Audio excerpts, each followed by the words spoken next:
بسم اللہ الرحمن الرحیم۔ اللہ کے نام سے شروع جو نہایت مہربان رحم کرنے والا۔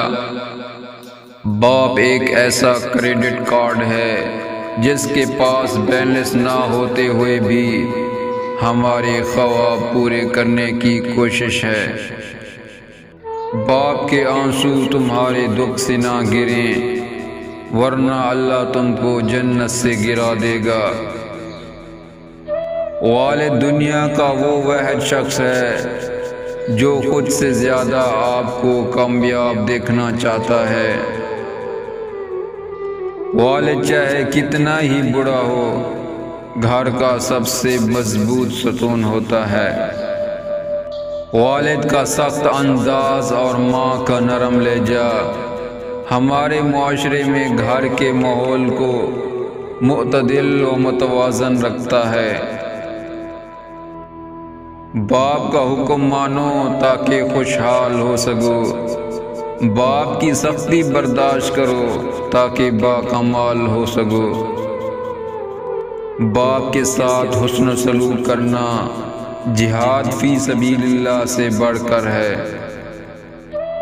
باپ ایک ذمہ دار ڈرائیور ہے جو گھر کی گاڑی کو اپنے خون سے چلاتا ہے۔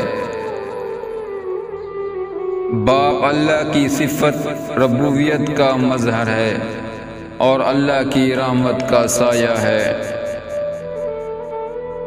باپ درخت کی مانند ہے، درخت خود جلتا ہے مگر دوسروں کو سایہ دیتا ہے۔ باپ ایک کتاب ہے جس پر تجربات تحریر ہوتے ہیں، اسے اپنے سے دور مت کرو۔ باپ جنت کے دروازوں میں سے بہترین دروازہ ہے۔ اب تمہیں اختیار ہے، خواہ نافرمانی اور دل دکھا کر اس دروازے کو ضائع کر دو یا فرما برداری اور خدمت کر کے اس دروازے کی حفاظت کر لو۔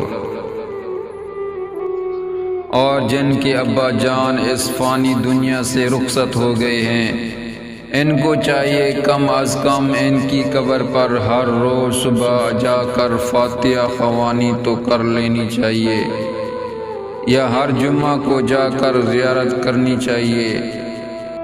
اور جو اپنے گھر سے دور ہے، کم از کم جہاں پر بھی ہے وہاں سے ایصال ثواب کر کے اپنے ابو جان کو اس کا ثواب بھیج دینا چاہیے، کیونکہ اب نہ ان کو ہمارے مال کی ضرورت ہے اور نہ ہمارے زر کی۔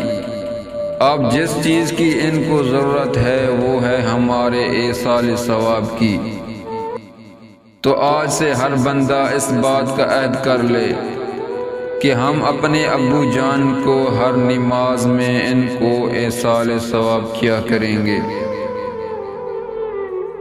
اللہ تعالی ہمیں سب کو ماں باپ کی خدمت کرنے کی توفیق عطا فرمائے، آمین۔ آپ دوستوں سے چھوٹی سی گزارش ہے، میرے چینل زینت الاسلام کو سبسکرائب کریں۔